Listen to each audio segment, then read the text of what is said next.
أعوذ بالله من الشيطان الرجيم. بسم الله الرحمن الرحيم. ألف لام ميم.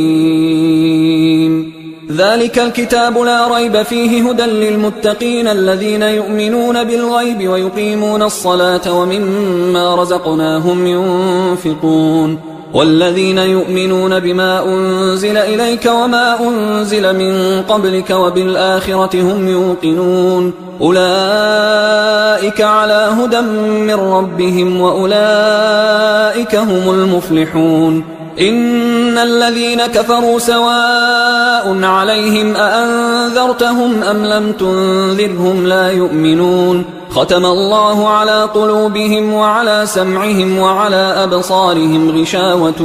ولهم عذاب عظيم. ومن الناس من يقول آمنا بالله وباليوم الآخر وما هم بمؤمنين يخادعون الله والذين آمنوا وما يخدعون إلا أنفسهم وما يشعرون في قلوبهم مرض فزادهم الله مرضا ولهم عذاب أليم بما كانوا يكذبون. وإذا قيل لهم لا تفسدوا في الأرض قالوا إنما نحن مصلحون ألا إنهم هم المفسدون ولكن لا يشعرون. وإذا قيل لهم آمنوا كما آمن الناس قالوا أنؤمن كما آمن السفهاء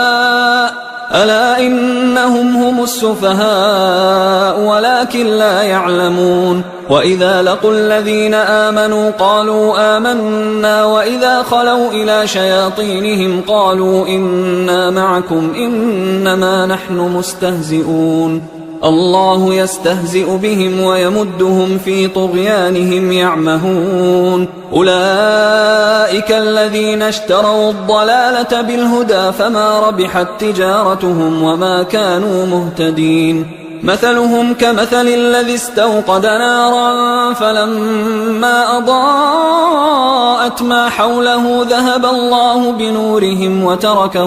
وتركهم في ظلمات لا يبصرون صم بكم عمي فهم لا يرجعون. أو كصيب من السماء فيه ظلمات ورعد وبرق يجعلون أصابعهم في آذانهم من الصواعق حذر الموت والله محيط بالكافرين. يكاد البرق يخطف أبصارهم كلما أضاء لهم مشوا فيه وإذا أظلم عليهم قاموا ولو شاء الله لذهب بسمعهم وأبصارهم إن الله على كل شيء قدير. يا أيها الناس اعبدوا ربكم الذي خلقكم والذين من قبلكم لعلكم تتقون الذي جعل لكم الأرض فراشا والسماء بناء وأنزل من السماء ماء فأخرج به من الثمرات رزقا لكم فلا تجعلوا لله أندادا وأنتم تعلمون. وإن كنتم في ريب مما نزلنا على عبدنا فأتوا بسورة من مثله وادعوا شهداءكم من دون الله إن كنتم صادقين فإن لم تفعلوا ولن تفعلوا فاتقوا النار التي وقودها الناس والحجارة أعدت للكافرين. وبشر الذين آمنوا وعملوا الصالحات أن لهم جنات تجري من تحتها الأنهار كلما رزقوا منها من ثمرة رزقا قالوا هذا الذي رزقنا من قبل وأتوا به متشابها ولهم فيها أزواج مطهرة وهم فيها خالدون. إن الله لا يستحيي أن يضرب مثلا ما بعوضة فما فوقها فأما الذين آمنوا فيعلمون أنه الحق من ربهم وأما الذين كفروا فيقولون ماذا أراد الله بهذا مثلا يضل به كثيرا ويهدي به كثيرا وما يضل به إلا الفاسقين الذين ينقضون عهد الله من بعد ميثاقه ويقطعون ما أمر الله به أن يوصل ويفسدون في الأرض أولئك هم الخاسرون. كيف تكفرون بالله وكنتم أمواتا فأحياكم ثم يميتكم ثم يحييكم ثم إليه ترجعون. هو الذي خلق لكم ما في الأرض جميعا ثم استوى إلى السماء فسواهن 7 سماوات وهو بكل شيء عليم. وإذ قال ربك للملائكة إني جاعل في الأرض خليفة قالوا أتجعل فيها من يفسد فيها ويسفك الدماء ونحن نسبح بحمدك ونقدس لك قال إني أعلم ما لا تعلمون. وعلم آدم الأسماء كلها ثم عرضهم على الملائكة فقال أنبئوني بأسماء هؤلاء إن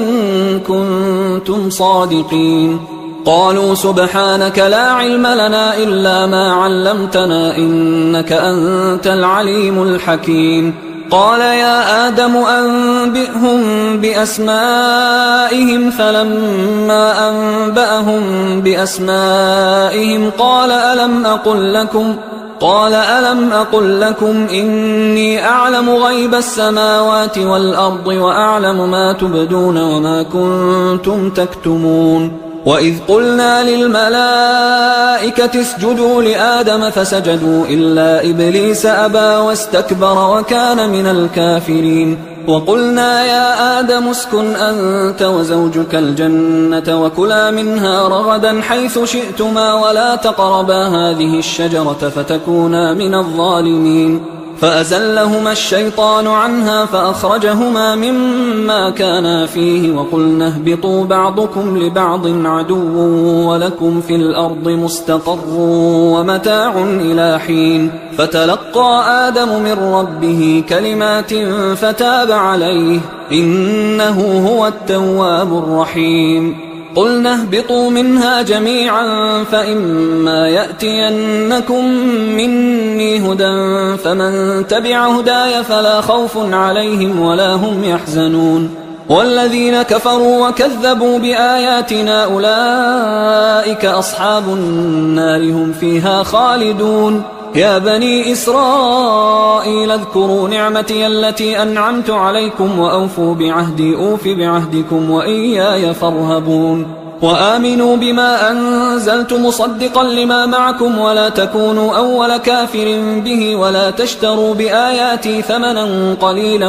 وإياي فاتقون. ولا تلبسوا الحق بالباطل وتكتموا الحق وأنتم تعلمون. وأقيموا الصلاة وآتوا الزكاة واركعوا مع الراكعين. أتأمرون الناس بالبر وتنسون أنفسكم وأنتم تتلون الكتاب أفلا تعقلون. واستعينوا بالصبر والصلاة وإنها لكبيرة إلا على الخاشعين الذين يظنون أنهم ملاقو ربهم وأنهم إليه راجعون. يا بني إسرائيل اذكروا نعمتي التي أنعمت عليكم وأني فضلتكم على العالمين. واتقوا يوما لا تجزي نفس عن نفس شيئا ولا يقبل منها شفاعة ولا يؤخذ منها عدل ولا هم ينصرون. وإذ نجيناكم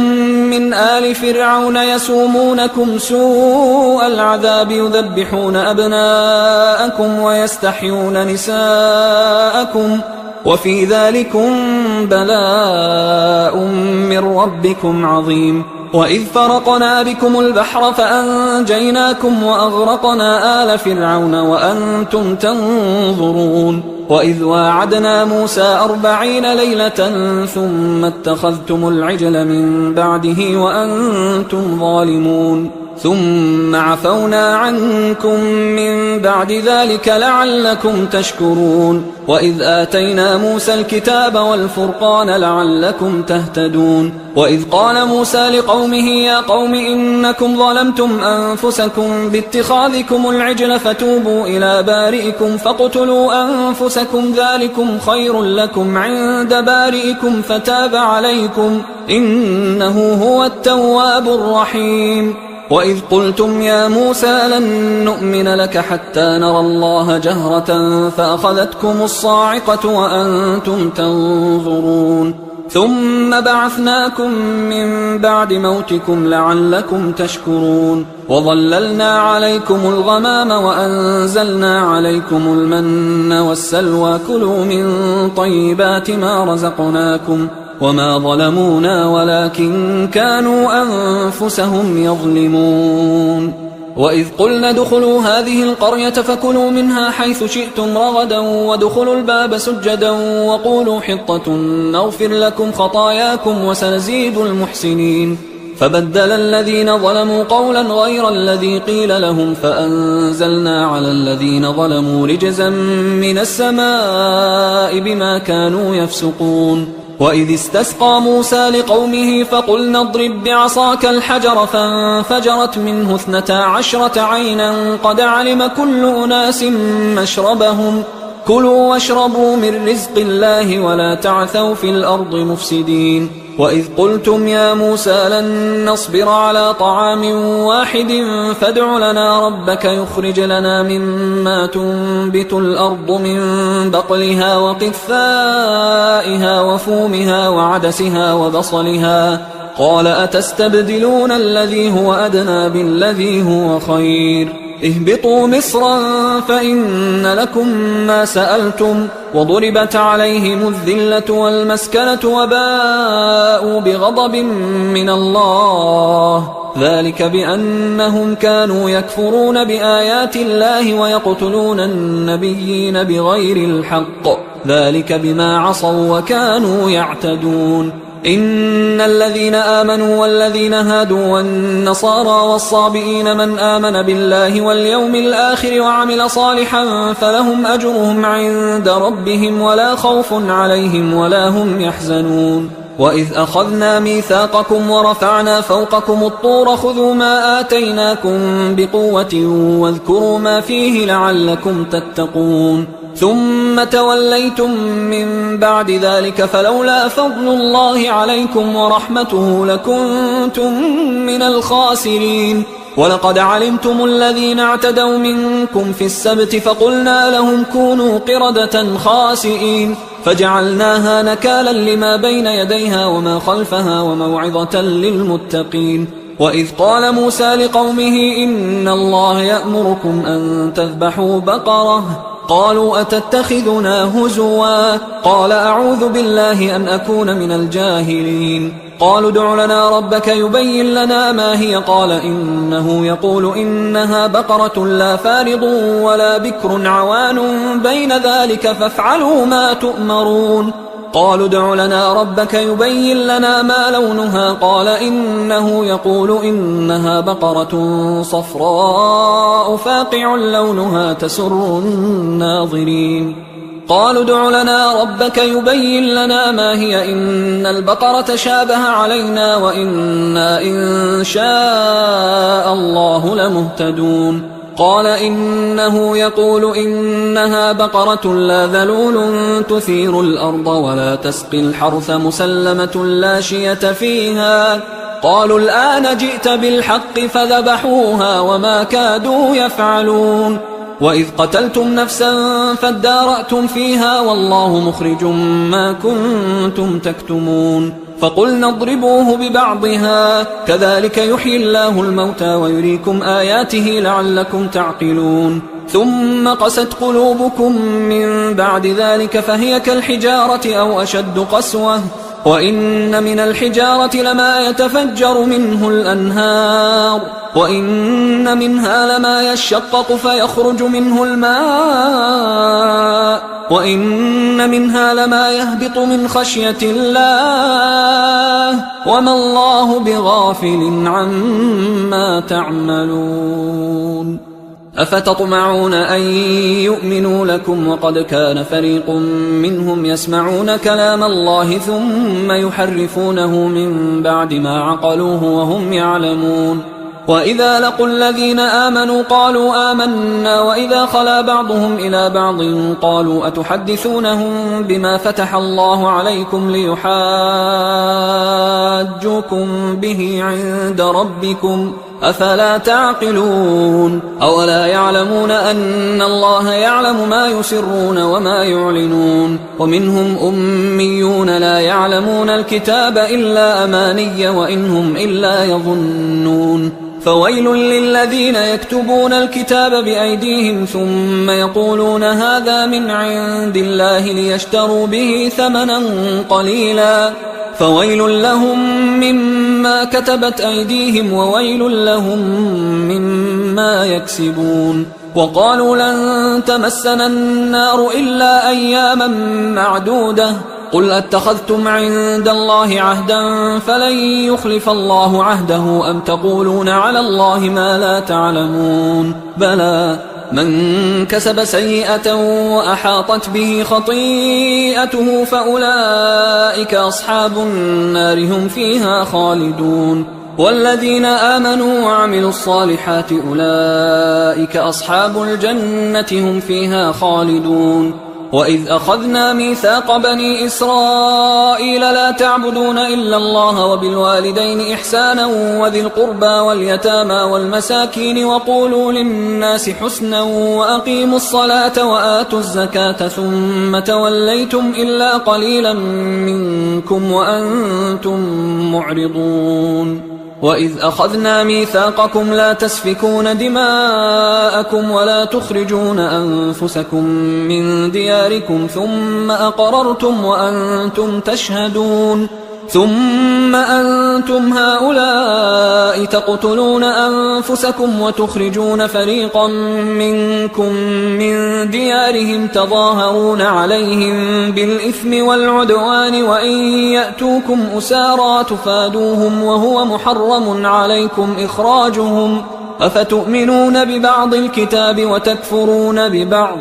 فما جزاء من يفعل ذلك منكم إلا خزي في الحياة الدنيا ويوم القيامة يردون إلى أشد العذاب وما الله بغافل عما تعملون أولئك الذين اشتروا الحياة الدنيا بالآخرة فلا يخفف عنهم العذاب ولا هم ينصرون ولقد آتينا موسى الكتاب وقفينا من بعده بالرسل وآتينا عيسى ابن مريم البينات وأيدناه بروح القدس أفكلما جاءكم رسول بما لا تهوى أنفسكم استكبرتم ففريقا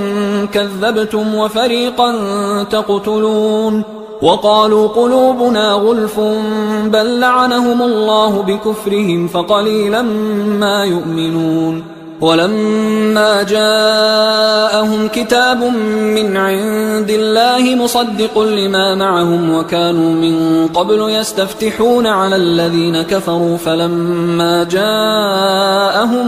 ما عرفوا كفروا به فلعنة الله على الكافرين بئس ما اشتروا به أنفسهم أن يكفروا بما أنزل الله بغيا أن ينزل الله من فضله على من يشاء من عباده فباءوا بغضب على غضب وللكافرين عذاب مهين وإذا قيل لهم آمنوا بما أنزل الله قالوا نؤمن بما أنزل علينا ويكفرون بما وراءه وهو الحق مصدقا لما معهم قل فلم تقتلون أنبياء الله من قبل إن كنتم مؤمنين ولقد جاءكم موسى بالبينات ثم اتخذتم العجل من بعده وأنتم ظالمون وإذ أخذنا ميثاقكم ورفعنا فوقكم الطور خذوا ما آتيناكم بقوة واسمعوا قالوا سمعنا وعصينا وأشربوا في قلوبهم العجل بكفرهم قل بئس ما يأمركم به إيمانكم إن كنتم مؤمنين قل إن كانت لكم الدار الآخرة عند الله خالصة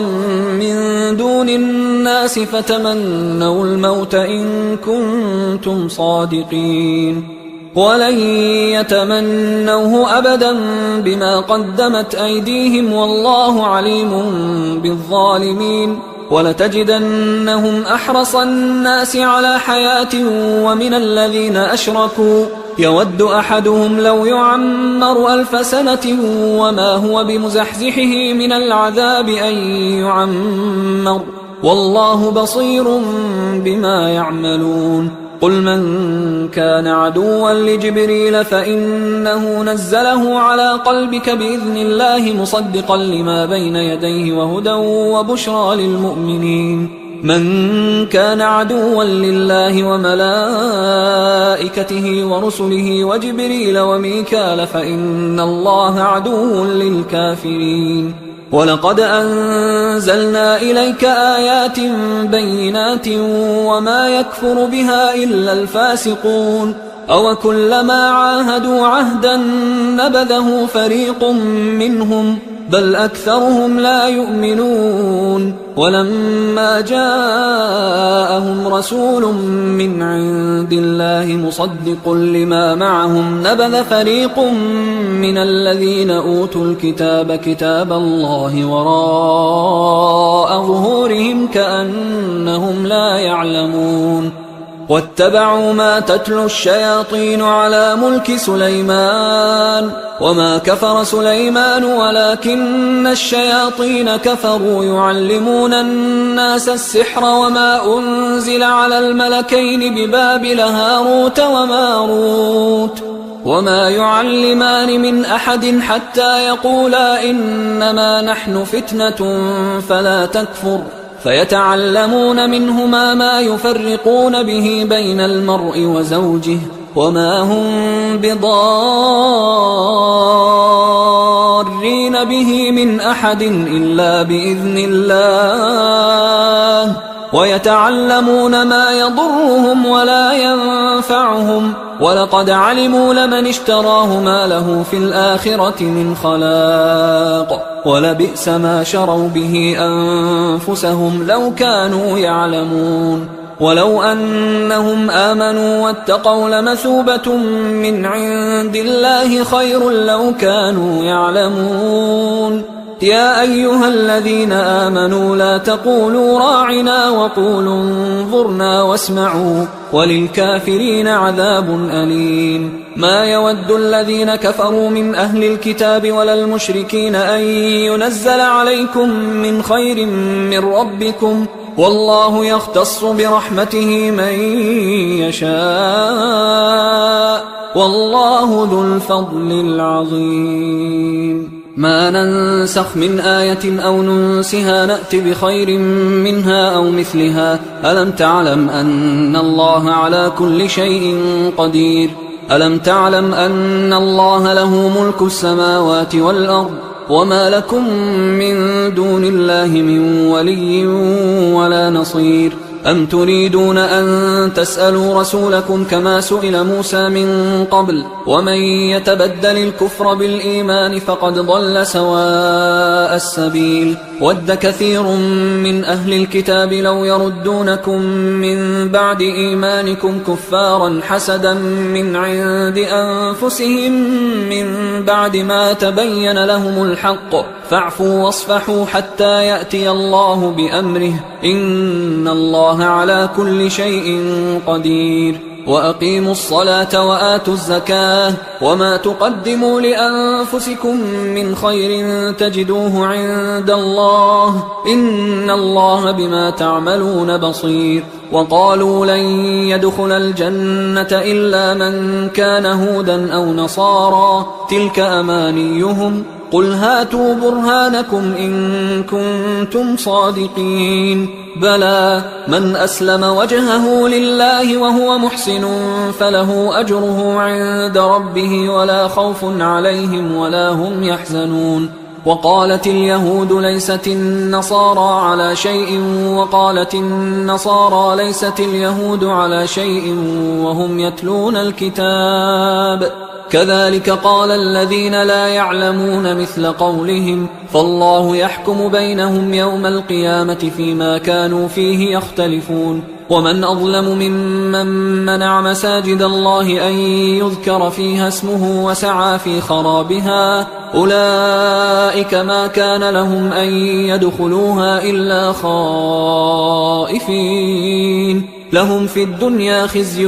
ولهم في الآخرة عذاب عظيم. ولله المشرق والمغرب فأينما تولوا فثم وجه الله إن الله واسع عليم. وقالوا اتخذ الله ولدا سبحانه بل له ما في السماوات والأرض كل له قانتون بديع السماوات والأرض وإذا قضى أمرا فإنما يقول له كن فيكون. وقال الذين لا يعلمون لولا يكلمنا الله أو تأتينا آية كذلك قال الذين من قبلهم مثل قولهم تشابهت قلوبهم قد بينا الآيات لقوم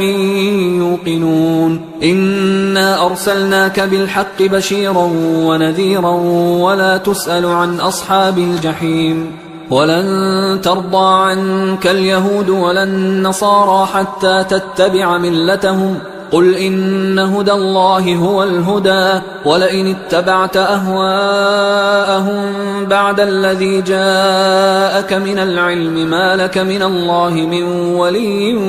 ولا نصير. الذين آتيناهم الكتاب يتلونه حق تلاوته أولئك يؤمنون به ومن يكفر به فأولئك هم الخاسرون. يا بني إسرائيل اذكروا نعمتي التي أنعمت عليكم وأني فضلتكم على العالمين واتقوا يوما لا تجزي نفس عن نفس شيئا ولا يقبل منها عدل ولا تنفعها شفاعة ولا هم ينصرون. وإذ ابتلى إبراهيم ربه بكلمات فأتمهن قال إني جاعلك للناس إماما قال ومن ذريتي قال لا ينال عهد الظالمين. وإذ جعلنا البيت مثابة للناس وأمنا واتخذوا من مقام إبراهيم مصلى وعهدنا إلى إبراهيم وإسماعيل أن طهرا بيتي للطائفين والعاكفين والركع السجود. وإذ قال إبراهيم رب اجعل هذا بلدا آمنا وارزق أهله من الثمرات من آمن منهم بالله واليوم الآخر قال ومن كفر فأمتعه قليلا ثم أضطره إلى عذاب النار وبئس المصير. وإذ يرفع إبراهيم القواعد من البيت وإسماعيل ربنا تقبل منا إنك أنت السميع العليم ربنا وجعلنا مسلمين لك ومن ذريتنا أمة مسلمة لك وأرنا مناسكنا وتب علينا إنك أنت التواب الرحيم ربنا وبعث فيهم رسولا منهم يتلو عليهم آياتك ويعلمهم الكتاب والحكمة ويزكيهم إنك أنت العزيز الحكيم. ومن يرغب عن ملة إبراهيم إلا من سفه نفسه ولقد اصطفيناه في الدنيا وإنه في الآخرة لمن الصالحين. إذ قال له ربه أسلم قال أسلمت لرب العالمين. ووصى بها إبراهيم بنيه ويعقوب يا بني إن الله اصطفى لكم الدين فلا تموتن إلا وأنتم مسلمون. أم كنتم شهداء إذ حضر يعقوب الموت إذ قال لبنيه ما تعبدون من بعدي قالوا نعبد إلهك وإله آبائك إبراهيم وإسماعيل وإسحاق إلها واحدا ونحن له مسلمون. تلك أمة قد خلت لها ما كسبت ولكم ما كسبتم ولا تسألون عما كانوا يعملون. وقالوا كونوا هودا أو نصارى تهتدوا قل بل ملة إبراهيم حنيفا وما كان من المشركين. قولوا آمنا بالله وما أنزل إلينا وما أنزل إلى إبراهيم وإسماعيل وإسحاق ويعقوب والأسباط وما أوتي موسى وعيسى وما أوتي النبيون من ربهم لا نفرق بين أحد منهم ونحن له مسلمون. فإن آمنوا بمثل ما آمنتم به فقد اهتدوا وإن تولوا فإنما هم في شقاق فسيكفيكهم الله وهو السميع العليم. صبغة الله ومن أحسن من الله صبغة ونحن له عابدون. قل أتحاجوننا في الله وهو ربنا وربكم ولنا أعمالنا ولكم أعمالكم ونحن له مخلصون. أم تقولون إن إبراهيم وإسماعيل وإسحاق ويعقوب والأسباط كانوا هودا أو نصارى قل أأنتم أعلم أم الله ومن أظلم ممن كتم شهادة عنده من الله وما الله بغافل عما تعملون. تلك أمة قد خلت لها ما كسبت ولكم ما كسبتم ولا تسألون عما كانوا يعملون. سيقول السفهاء من الناس ما ولاهم عن قبلتهم التي كانوا عليها قل لله المشرق والمغرب يهدي من يشاء إلى صراط مستقيم. وكذلك جعلناكم أمة وسطا لتكونوا شهداء على الناس ويكون الرسول عليكم شهيدا. وما جعلنا القبلة التي كنت عليها إلا لنعلم من يتبع الرسول ممن ينقلب على عقبيه وإن كانت لكبيرة إلا على الذين هدى الله وما كان الله ليضيع إيمانكم إن الله بالناس لرؤوف رحيم. قد نرى تقلب وجهك في السماء فلنولينك قبلة ترضاها فول وجهك شطر المسجد الحرام وحيث ما كنتم فولوا وجوهكم شطره وإن الذين أوتوا الكتاب ليعلمون أنه الحق من ربهم وما الله بغافل عما يعملون. ولئن أتيت الذين أوتوا الكتاب بكل آية ما تبعوا قبلتك وما أنت بتابع قبلتهم وما بعضهم بتابع قبلة بعض ولئن اتبعت أهواءهم من بعد ما جاءك من العلم إنك إذا لمن الظالمين. الذين آتيناهم الكتاب يعرفونه كما يعرفون أبناءهم وإن فريقا منهم ليكتمون الحق وهم يعلمون الحق من ربك فلا تكونن من الممترين ولكل وجهة هو موليها فاستبقوا الخيرات أينما تكونوا يأت بكم الله جميعا إن الله على كل شيء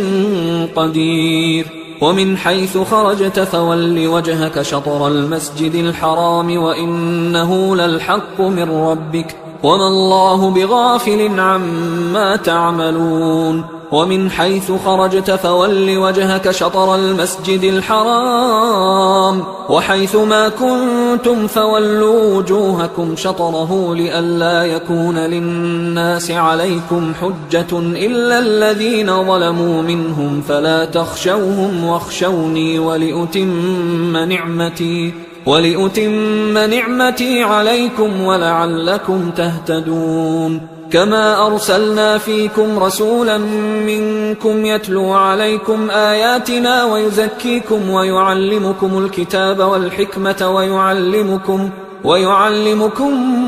ما لم تكونوا تعلمون فاذكروني أذكركم واشكروا لي ولا تكفرون يا أيها الذين آمنوا استعينوا بالصبر والصلاة إن الله مع الصابرين ولا تقولوا لمن يقتل في سبيل الله أموات بل أحياء ولكن لا تشعرون ولنبلونكم بشيء من الخوف والجوع ونقص من الأموال والأنفس والثمرات وبشر الصابرين الذين إذا أصابتهم مصيبة قالوا إنا لله وإنا إليه راجعون أولئك عليهم صلوات من ربهم ورحمة وأولئك هم المهتدون إن الصفا والمروة من شعائر الله فمن حج البيت أو اعتمر فلا جناح عليه أن يطوف بهما ومن تطوع خيرا فإن الله شاكر عليم إن الذين يكتمون ما أنزلنا من البينات والهدى من بعد ما بيناه للناس في الكتاب أولئك يلعنهم الله ويلعنهم اللاعنون إلا الذين تابوا وأصلحوا وبينوا فأولئك أتوب عليهم وأنا التواب الرحيم إن الذين كفروا وماتوا وهم كفار أولئك عليهم لعنة الله والملائكة والناس أجمعين خالدين فيها لا يخفف عنهم العذاب ولا هم ينظرون وإلهكم إله واحد لا إله إلا هو الرحمن الرحيم إن في خلق السماوات والأرض واختلاف الليل والنهار والفلك التي تجري في البحر بما ينفع الناس وما أنزل الله من السماء من ماء فأحيا به الأرض بعد موتها وبث فيها من كل دابة وتصريف الرياح والسحاب المسخر بين السماء والأرض لآيات لقوم يعقلون ومن الناس من يتخذ من دون الله أندادا يحبونهم كحب الله والذين آمنوا أشد حبا لله ولو يرى الذين ظلموا إذ يرون العذاب أن القوة لله جميعا وأن الله شديد العذاب إذ تبرأ الذين اتبعوا من الذين اتبعوا ورأوا العذاب وتقطعت بهم الأسباب وقال الذين اتبعوا لو أن لنا كرة فنتبرأ منهم كما تبرأوا منا كذلك يريهم الله أعمالهم حسرات عليهم وما هم بخارجين من النار يا أيها الناس كلوا مما في الأرض حلالا طيبا ولا تتبعوا خطوات الشيطان إنه لكم عدو مبين إنما يأمركم بالسوء والفحشاء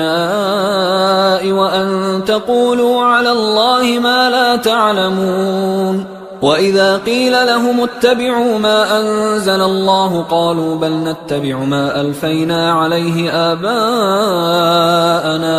أولو كان آباؤهم لا يعقلون شيئا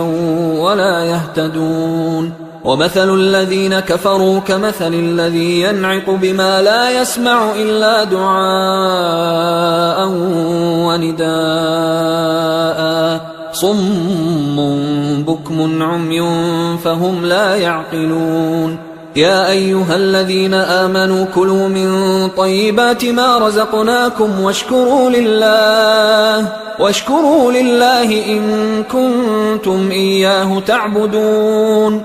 إنما حرم عليكم الميتة والدم ولحم الخنزير وما أهل به لغير الله فمن اضطر غير باغ ولا عاد فلا إثم عليه إن الله غفور رحيم إن الذين يكتمون ما أنزل الله من الكتاب ويشترون به ثمنا قليلا أولئك ما يأكلون في بطونهم إلا النار ولا يكلمهم الله يوم القيامة ولا يزكيهم ولهم عذاب أليم أولئك الذين اشتروا الضلالة بالهدى والعذاب بالمغفرة فما أصبرهم على النار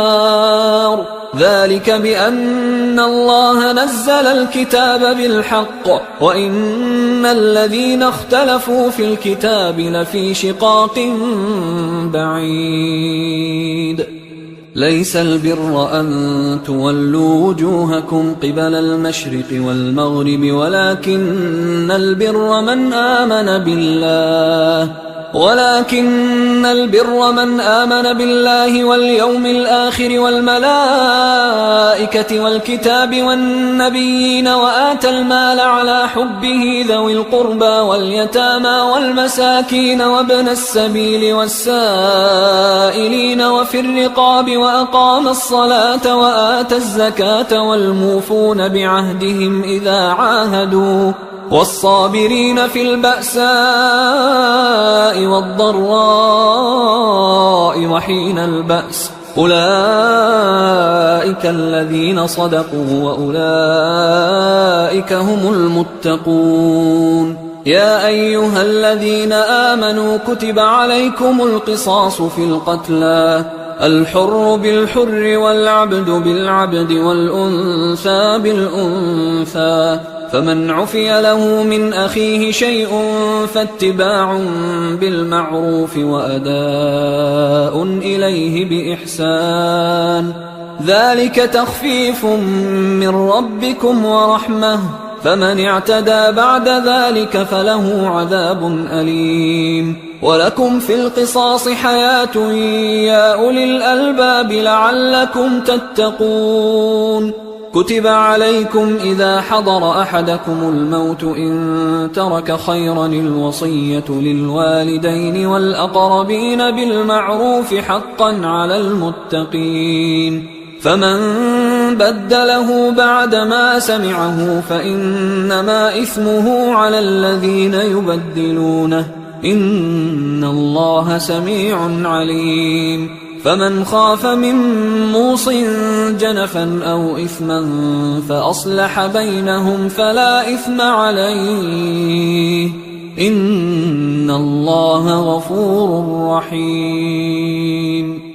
يا أيها الذين آمنوا كتب عليكم الصيام كما كتب على الذين من قبلكم لعلكم تتقون أياما معدودات، فمن كان منكم مريضا أو على سفر فعدة من أيام أخر، وعلى الذين يطيقونه فدية طعام مسكين، فمن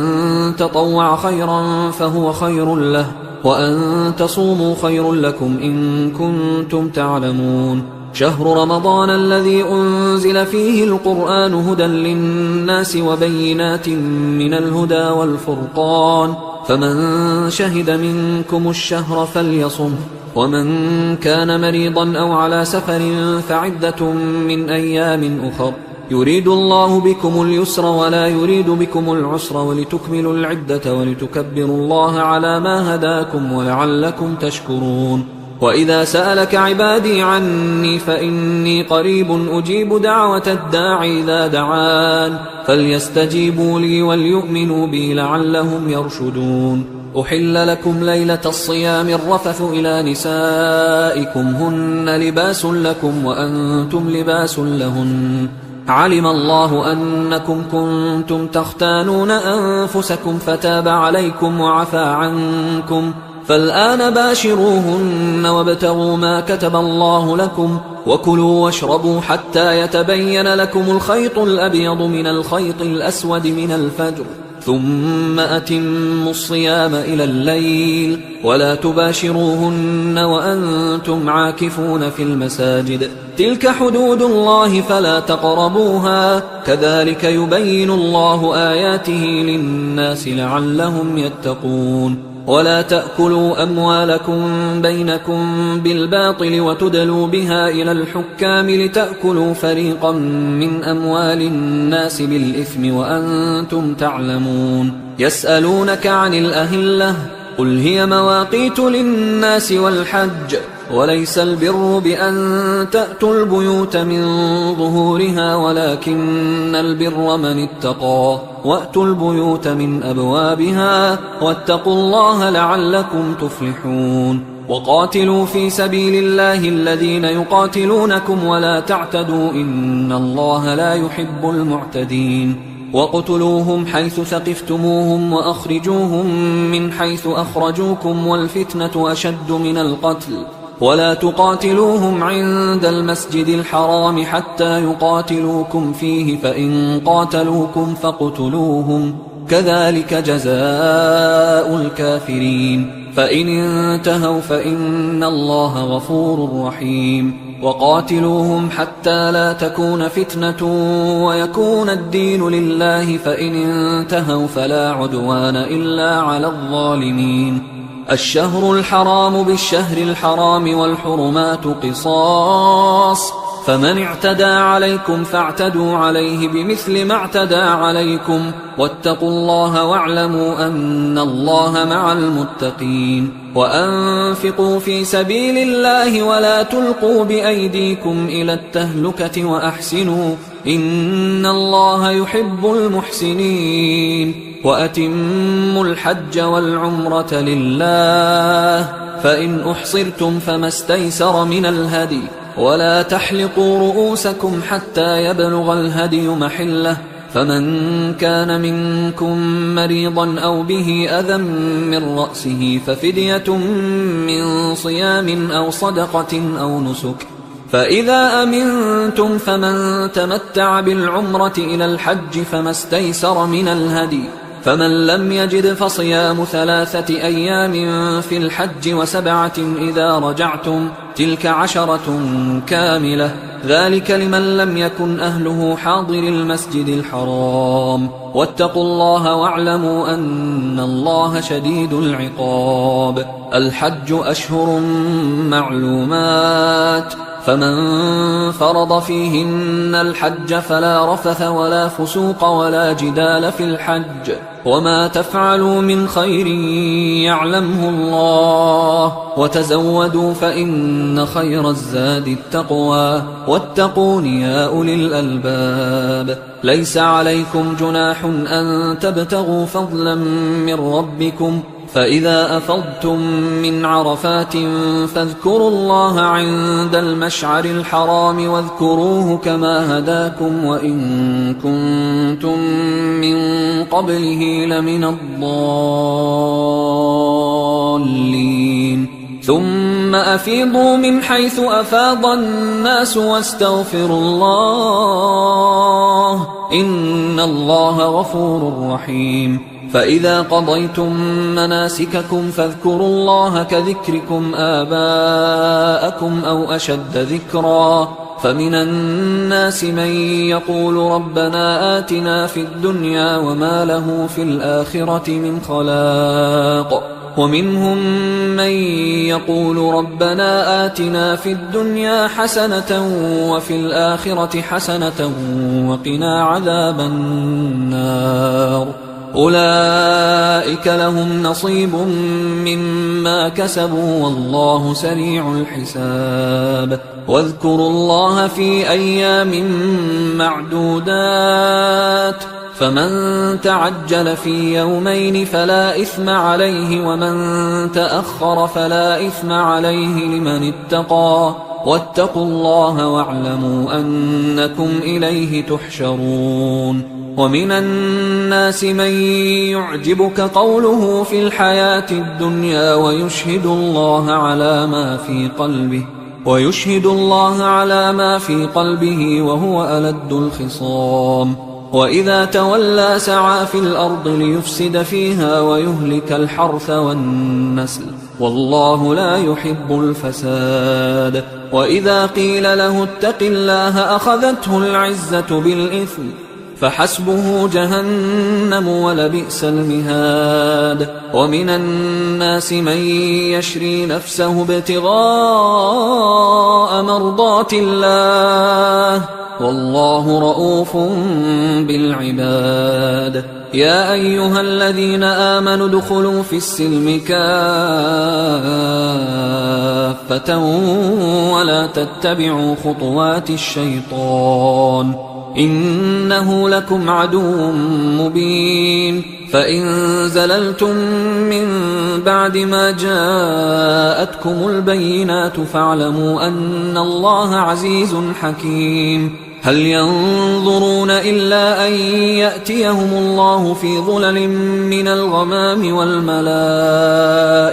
وقضي الأمر وإلى الله ترجع الأمور سل بني إسرائيل كم آتيناهم من آية بينة ومن يبدل نعمة الله من بعد ما جاءته فإن الله شديد العقاب زين للذين كفروا الحياة الدنيا ويسخرون من الذين آمنوا والذين اتقوا فوقهم يوم القيامة والله يرزق من يشاء بغير حساب كان الناس أمة واحدة فبعث الله النبيين مبشرين ومنذرين وأنزل معهم الكتاب بالحق ليحكم بين الناس فيما اختلفوا فيه وما اختلف فيه إلا الذين أوتوه من بعد ما جاءتهم البينات بغيا بينهم فهدى الله الذين آمنوا لما اختلفوا فيه من الحق بإذنه والله يهدي من يشاء إلى صراط مستقيم أم حسبتم أن تدخلوا الجنة ولما يأتكم مثل الذين خلوا من قبلكم مستهم البأساء والضراء وزلزلوا حتى يقول الرسول والذين آمنوا معه متى نصر الله ألا إن نصر الله قريب يسألونك ماذا ينفقون قل ما أنفقتم من خير فللوالدين والأقربين واليتامى والمساكين وابن السبيل وما تفعلوا من خير فإن الله به عليم كتب عليكم القتال وهو كره لكم وعسى أن تكرهوا شيئا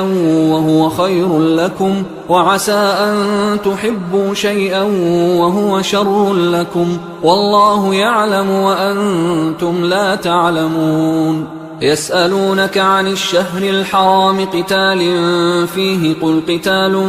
فيه كبير وصد عن سبيل الله وكفر به والمسجد الحرام وإخراج أهله منه أكبر عند الله والفتنة أكبر من القتل ولا يزالون يقاتلونكم حتى يردوكم عن دينكم إن استطاعوا ومن يرتدد منكم عن دينه فيمت وهو كافر فأولئك حبطت أعمالهم في الدنيا والآخرة وأولئك أصحاب النار هم فيها خالدون إن الذين آمنوا والذين هاجروا وجاهدوا في سبيل الله أولئك يرجون رحمة الله والله غفور رحيم يسألونك عن الخمر والميسر قل فيهما إثم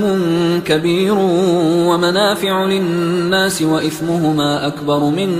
نفعهما ويسألونك ماذا ينفقون قل العفو كذلك يبين الله لكم الآيات لعلكم تتفكرون في الدنيا والآخرة ويسألونك عن اليتامى قل إصلاح لهم خير وإن تخالطوهم فإخوانكم والله يعلم المفسد من المصلح ولو شاء الله لأعنتكم إن الله عزيز حكيم ولا تنكحوا المشركات حتى يؤمنوا ولأمة مؤمنة خير من مشركة ولو أعجبتكم ولا تنكحوا المشركين حتى يؤمنوا ولعبد مؤمن خير من مشرك ولو أعجبكم أولئك يدعون إلى النار والله يدعو إلى الجنة والمغفرة بإذنه ويبين آياته للناس لعلهم يتذكرون ويسألونك عن المحيض قل هو أذى فاعتزلوا النساء في المحيض ولا تقربوهن حتى يطهرن فإذا تطهرن فأتوهن من حيث أمركم الله إن الله يحب التوابين ويحب المتطهرين نساؤكم حرث لكم فأتوا حرثكم أنى شئتم وقدموا لأنفسكم واتقوا الله واعلموا أنكم ملاقوه وبشر المؤمنين ولا تجعلوا الله عرضة لأيمانكم أن تبروا وتتقوا وتصلحوا بين الناس والله سميع عليم لا يؤاخذكم الله باللغو في أيمانكم ولكن يؤاخذكم بما كسبت قلوبكم والله غفور حليم للذين يؤلون من نسائهم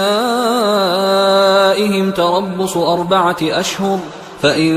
فاءوا فإن الله غفور رحيم وإن عزموا الطلاق فإن الله سميع عليم والمطلقات يتربصن بأنفسهن 3 قروء ولا يحل لهن أن يكتمن ما خلق الله في أرحامهن إن كن يؤمن بالله واليوم الآخر وبعولتهن أحق بردهن في ذلك إن أرادوا إصلاحا ولهن مثل الذي عليهن بالمعروف وللرجال عليهن درجة والله عزيز حكيم الطلاق 2 فإمساك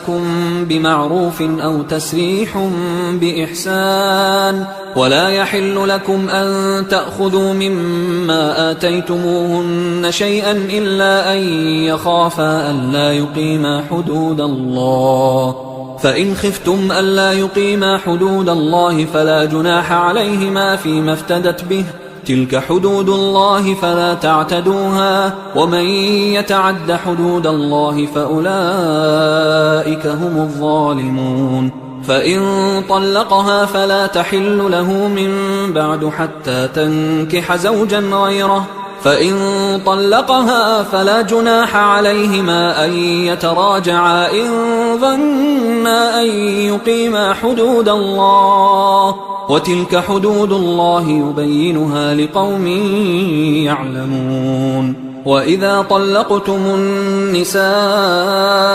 فبلغن أجلهن فأمسكوهن بمعروف أو سرحوهن بمعروف، ولا تمسكوهن ضرارا لتعتدوا، ومن يفعل ذلك فقد ظلم نفسه. ولا تتخذوا آيات الله هزوا، واذكروا نعمة الله عليكم وما أنزل عليكم من الكتاب والحكمة يعظكم به، واتقوا الله واعلموا أن الله بكل شيء عليم. وإذا طلقتم النساء فبلغن أجلهن فلا تعضلوهن أن ينكحن أزواجهن إذا تراضوا بينهم بالمعروف، ذلك يوعظ به من كان منكم يؤمن بالله واليوم الآخر، ذلكم أزكى لكم وأطهر، والله يعلم وأنتم لا تعلمون. والوالدات يرضعن أولادهن حولين كاملين لمن أراد أن يتم الرضاعة، وعلى المولود له رزقهن وكسوتهن بالمعروف، لا تكلف نفس إلا وسعها، لا تضار والدة بولدها ولا مولود له بولده، وعلى الوارث مثل ذلك، فإن أرادا فصالا عن تراض منهما وتشاور فلا جناح عليهما. وإن أردتم أن تسترضعوا أولادكم فلا جناح عليكم إذا سلمتم ما آتيتم بالمعروف، واتقوا الله واعلموا أن الله بما تعملون بصير. والذين يتوفون منكم ويذرون أزواجا يتربصن بأنفسهن 4 أشهر وعشرا، فإذا بلغن أجلهن فلا جناح عليكم فيما فعلن في أنفسهن بالمعروف، والله بما تعملون خبير. ولا جناح عليكم فيما عرضتم به من خطبة النساء أو أكننتم في أنفسكم، علم الله أنكم ستذكرونهن ولكن لا تواعدوهن سرا إلا أن تقولوا قولا معروفا، ولا تعزموا عقدة النكاح حتى يبلغ الكتاب أجله، واعلموا أن الله يعلم ما في أنفسكم فاحذروه، واعلموا أن الله غفور حليم. لا جناح عليكم إن طلقتم النساء ما لم تمسوهن أو تفرضوا لهن فريضة، ومتعوهن على الموسع قدره وعلى المقتر قدره متاعا بالمعروف حقا على المحسنين. وإن طلقتموهن من قبل أن تمسوهن وقد فرضتم لهن فريضة فنصف ما فرضتم إلا أن يعفون أو يعفو الذي بيده عقدة النكاح، وأن تعفوا أقرب للتقوى، ولا تنسوا الفضل بينكم، إن الله بما تعملون بصير. حافظوا على الصلوات والصلاة الوسطى وقوموا لله قانتين، فإن خفتم فرجالا أو ركبانا، فإذا أمنتم فاذكروا الله كما علمكم ما لم تكونوا تعلمون. والذين يتوفون منكم ويذرون أزواجا وصية لأزواجهم متاعا إلى الحول غير إخراج، فإن خرجن فلا جناح عليكم فيما فعلن في أنفسهن من معروف، والله عزيز حكيم. وللمطلقات متاع بالمعروف حقا على المتقين، كذلك يبين الله لكم آياته لعلكم تعقلون. ألم تر إلى الذين خرجوا من ديارهم وهم ألوف حذر الموت فقال لهم الله موتوا ثم أحياهم، إن الله لذو فضل على الناس ولكن أكثر الناس لا يشكرون وقاتلوا في سبيل الله واعلموا أن الله سميع عليم من ذا الذي يقرض الله قرضا حسنا فيضاعفه له أضعافا كثيرة والله يقبض ويبسط وإليه ترجعون ألم تر إلى الملأ من بني إسرائيل من بعد موسى إذ قالوا لنبي له مبعث لنا ملكا نقاتل في سبيل الله قال هل عسيتم إن كتب عليكم القتال ألا تقاتلوا قالوا وما لنا ألا نقاتل في سبيل الله وقد أخرجنا من ديارنا وأبنائنا فلما كتب عليهم القتال تولوا إلا قليلا منهم والله عليم بالظالمين وقال لهم نبيهم إن الله قد بعث لكم طالوت ملكا قالوا أنى يكون له الملك علينا ونحن أحق بالملك منه ولم يؤت سعة من المال قال إن الله اصطفاه عليكم وزاده بسطة في العلم والجسم والله يؤتي ملكه من يشاء والله واسع عليم وقال لهم نبيهم إن آية ملكه أن يأتيكم التابوت فيه سكينة من ربكم وبقية مما ترك آل موسى وآل هارون تحمله الملائكة إن في ذلك لآية لكم إن كنتم مؤمنين فلما فصل طالوت بالجنود قال إن الله مبتليكم بنهر فمن شرب منه فليس مني ومن لم يطعمه فإنه مني إلا من اغترف غرفة بيده فشربوا منه إلا قليلا منهم فلما جاوزه هو والذين آمنوا معه قالوا لا طاقة لنا اليوم بجالوت وجنوده قال الذين يظنون أنهم ملاقوا الله كم من فئة قليلة غلبت فئة كثيرة بإذن الله والله مع الصابرين ولما برزوا لجالوت وجنوده قالوا ربنا أفرغ علينا صبرا وثبت أقدامنا وانصرنا على القوم الكافرين فهزموهم بإذن الله وقتل داود جالوت وآتاه الله الملك والحكمة وعلمه مما يشاء ولولا دفع الله الناس بعضهم ببعض لفسدت الأرض ولكن الله ذو فضل على العالمين تلك آيات الله نتلوها عليك بالحق وإنك لمن المرسلين تلك الرسل فضلنا بعضهم على بعض منهم من كلم الله ورفع بعضهم درجات وآتينا عيسى ابن مريم البينات وأيدناه بروح القدس ولو شاء الله ما اقتتل الذين من بعدهم من بعد ما جاءتهم البينات ولكن اختلفوا فمنهم من آمن ومنهم من كفر ولو شاء الله ما اقتتلوا ولكن الله يفعل ما يريد يا أيها الذين آمنوا أنفقوا مما رزقناكم من قبل أن يأتي يوم لا بيع فيه ولا خلة ولا شفاعة والكافرون هم الظالمون الله لا إله إلا هو الحي القيوم لا تأخذه سنة ولا نوم له ما في السماوات وما في الأرض من ذا الذي يشفع عنده إلا بإذنه يعلم ما بين أيديهم وما خلفهم ولا يحيطون بشيء من علمه إلا بما شاء وسع كرسيه السماوات والأرض ولا يؤوده حفظهما وهو العلي العظيم لا إكراه في الدين قد تبين الرشد من الغي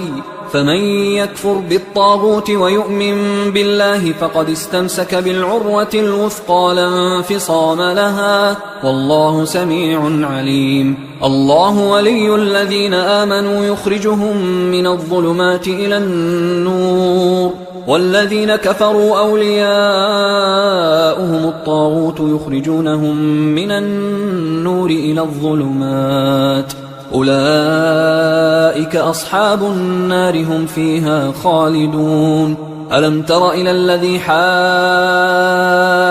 إبراهيم في ربه أن آتاه الله الملك إذ قال إبراهيم ربي الذي يحيي ويميت قال أنا أحيي وأميت. قال إبراهيم فإن الله يأتي بالشمس من المشرق فأت بها من المغرب فبهت الذي كفر والله لا يهدي القوم الظالمين. أو كالذي مر على قرية وهي خاوية على عروشها قال أنى يحيي هذه الله بعد موتها فأماته الله 100 عام ثم بعثه قال كم لبثت؟ قال لبثت يوما أو بعض يوم. قال بل لبثت 100 عام فانظر إلى طعامك وشرابك لم يتسنه وانظر إلى حمارك ولنجعلك آية للناس وانظر إلى العظام كيف ننشزها ثم نكسوها لحما فلما تبين له قال أعلم أن الله على كل شيء قدير. وإذ قال إبراهيم رب أرني كيف تحيي الموتى قال أولم تؤمن قال بلى ولكن ليطمئن قلبي قال فخذ 4 من الطير فصرهن إليك ثم اجعل على كل جبل منهن جزءا ثم ادعهن يأتينك سعيا واعلم أن الله عزيز حكيم. مثل الذين ينفقون أموالهم في سبيل الله كمثل حبة أنبتت 7 سنابل في كل سنبلة 100 حبة والله يضاعف لمن يشاء والله واسع عليم. الذين ينفقون أموالهم في سبيل الله ثم لا يتبعون ما أنفقوا منا ولا أذى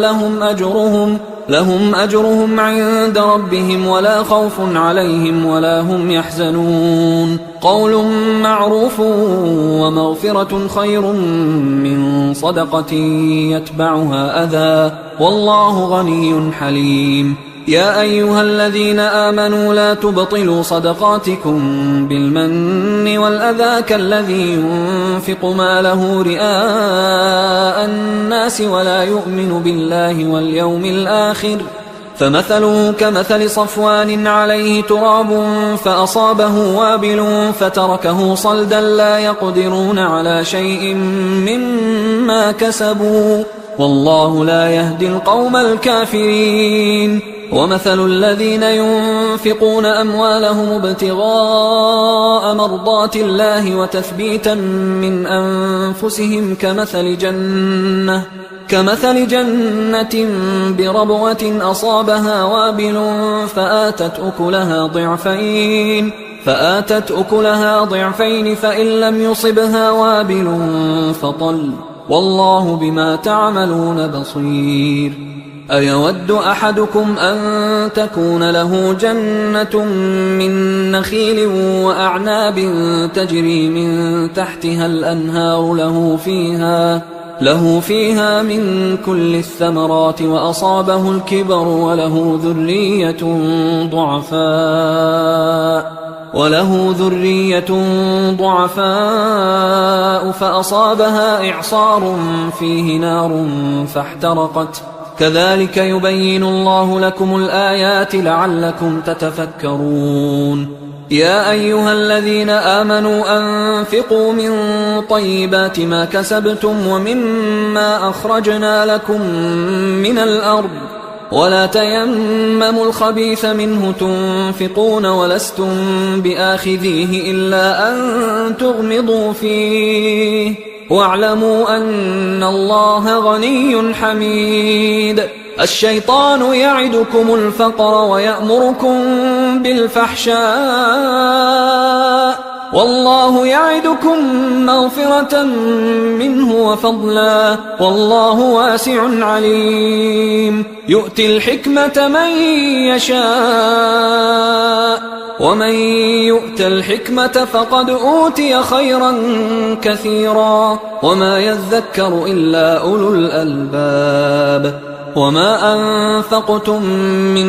نفقة أو نذرتم من نذر فإن الله يعلمه وما للظالمين من أنصار إن تبدوا الصدقات فنعما هي وإن تخفوها وتؤتوها الفقراء فهو خير لكم ويكفر عنكم من سيئاتكم والله بما تعملون خبير ليس عليك هداهم ولكن الله يهدي من يشاء وما تنفقوا من خير فلأنفسكم وما تنفقون إلا ابتغاء وجه الله وما تنفقوا من خير يوفى إليكم وأنتم لا تظلمون للفقراء الذين أحصروا في سبيل الله لا يستطيعون ضربا في الأرض يحسبهم الجاهل أغنياء من التعفف تعرفهم بسيماهم لا يسألون الناس إلحافا وما تنفقوا من خير فإن الله به عليم الذين ينفقون أموالهم بالليل والنهار سرا وعلانية فلهم أجرهم عند ربهم ولا خوف عليهم ولا هم يحزنون الذين يأكلون الربا لا يقومون إلا كما يقوم الذي يتخبطه الشيطان من المس ذلك بأنهم قالوا إنما البيع مثل الربا وأحل الله البيع وحرم الربا فمن جاءه موعظة من ربه فانتهى فله ما سلف وأمره إلى الله ومن عاد فأولئك أصحاب النار هم فيها خالدون يمحق الله الربا ويربي الصدقات والله لا يحب كل كفار أثيم إن الذين آمنوا وعملوا الصالحات وأقاموا الصلاة وآتوا الزكاة لهم أجرهم عند ربهم ولا خوف عليهم ولا هم يحزنون يا أيها الذين آمنوا اتقوا الله وذروا ما بقي من الربا إن كنتم مؤمنين فإن لم تفعلوا فأذنوا بحرب من الله ورسوله وإن تبتم فلكم رؤوس أموالكم لا تظلمون ولا تظلمون وإن كان ذو عسرة فنظرة إلى ميسرة وأن تصدقوا خير لكم إن كنتم تعلمون واتقوا يوما ترجعون فيه إلى الله ثم توفى كل نفس ما كسبت وهم لا يظلمون يا أيها الذين آمنوا إذا تداينتم بدين إلى أجل مسمى فاكتبوه وليكتب بينكم كاتب بالعدل ولا يأب كاتب أن يكتب كما علمه الله فليكتب وليملل الذي عليه الحق وليتق الله ربه ولا يبخس منه شيئا فإن كان الذي عليه الحق سفيها أو ضعيفا أو لا يستطيع أن يمله فليملل وليه بالعدل واستشهدوا شهيدين من رجالكم فإن لم يكونا رجلين فرجل وامرأتان ممن ترضون من الشهداء أن تضل إحداهما فتذكر إحداهما الأخرى ولا يأبى الشهداء إذا ما دعوا ولا تسأموا أن تكتبوه صغيرا أو كبيرا إلى أجله ذلكم أقسط عند الله وأقوم للشهادة وأدنى أن لا ترتابوا إلا أن تكون تجارة حاضرة تديرونها بينكم فليس عليكم جناح ألا تكتبوها وأشهدوا إذا تبايعتم ولا يضار كاتب ولا شهيد وإن تفعلوا فإنه فسوق بكم واتقوا الله ويعلمكم الله والله بكل شيء عليم وإن كنتم على سفر ولم تجدوا كاتبا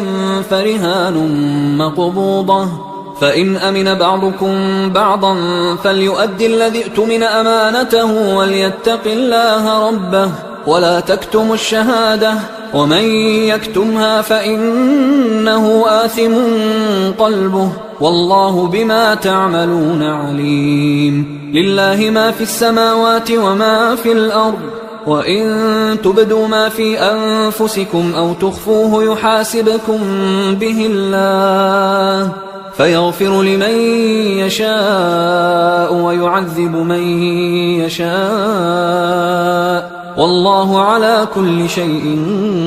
قدير. آمن الرسول بما أنزل إليه من ربه والمؤمنون كل آمن بالله وملائكته وكتبه ورسله لا نفرق بين أحد